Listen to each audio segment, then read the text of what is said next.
Very good evening, everyone. My name is Shubham Singhania and I'm your mentor for UGC NET paper 1 paper 2 commerce and management. तो अब सबसे बड़ा सवाल यह है दोस्तों कि एग्जाम कब होने वाले हैं, बिकॉज फॉर्म्स भरने की डेट तो खत्म हो गई 31 मई को। तो अब आपके दिमाग में यही सवाल आ रहा होगा जो आपको बार बार परेशान कर रहा होगा कि सर एग्जाम कब हो सकता है।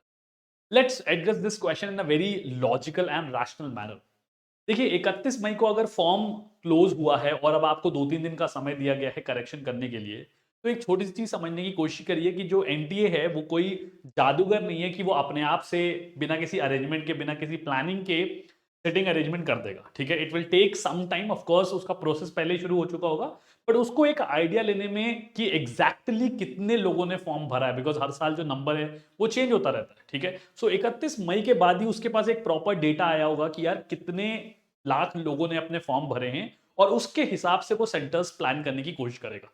तो सबसे पहले तो आप ये बात समझ लीजिए कि पहले 2 हफ्तों में, मतलब जून का पहला हफ्ता और जून का सेकेंड हफ्ता में तो बिल्कुल एग्जाम नहीं हो सकता। That's not technically possible. ठीक है, अब बात करते हैं कि क्या पॉसिबिलिटी है तीसरे और चौथे हफ्ते में एग्जाम होने की।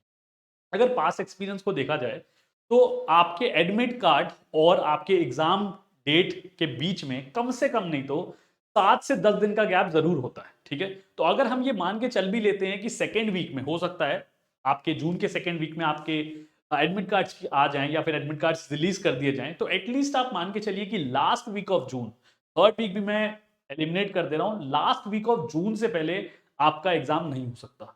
तो आप ये मान के चलिए कि अभी भी आपके पास अप्रोक्सीमेटली 15 से 20 दिन है अच्छे से तैयारी करने के, जहां पे आपको पूरा का पूरा फोकस अपने रिवीजन पे रखना है। प्लीज ये कोशिश मत करेगा कि अभी 20 दिन बाकी है, मैं कुछ नया पढ़ लेता हूँ, कुछ नया ट्राई कर लेता हूँ, या कोई नया सोर्स ऑफ मटेरियल उठा लेता हूँ कि यार कुछ नया समझ में आ रहा है ये उठा लेता हूँ। बिकॉज अब आप कुछ भी नया पढ़ेंगे it is going to create confusion in your mind. तो आपको पहली क्लैरिटी मिल गई कि यार लास्ट वीक ऑफ जून से पहले तो मैं नहीं एक्सपेक्ट कर रहा, उसके बाद एग्जाम हो सकते हैं, हो सकता है एग्जाम की डेट्स आगे बढ़ जाए, बट उसके पहले एग्जाम नहीं कंडक्ट हो सकता। सेकेंड चीज आपको ये पता चल गया कि अगर अभी आपके पास 15-20 दिन बाकी हैं, और मैं अज्यूम करके चल रहा हूं कि अब आपका सिलेबस कंप्लीट हो चुका होगा, then your focus has to be on revising as much as possible. जितना रिवाइज कर लोगे उतने ज्यादा कंसेप्ट स्ट्रॉन्ग बिल्ड हो जाएंगे और उसके बेसिस पे आप आंसर्स कर पाओगे। कुछ भी नया पढ़ोगे दिमाग में भी ठीक से नहीं घुसेगा, समझ में भी नहीं आएगा, and you might and up getting confuse. ठीक है, तो इन दो बातों का ध्यान रखना, यही एक छोटी सी अपडेट मुझे आपको देनी थी। लॉजिकली आगे बढ़ो, कंसेप्चुअल क्लैरिटी के साथ आगे बढ़ो, and I am very sure that you are going to crack this in your very first attempt. ठीक है, चलो that was all, thank you, take care and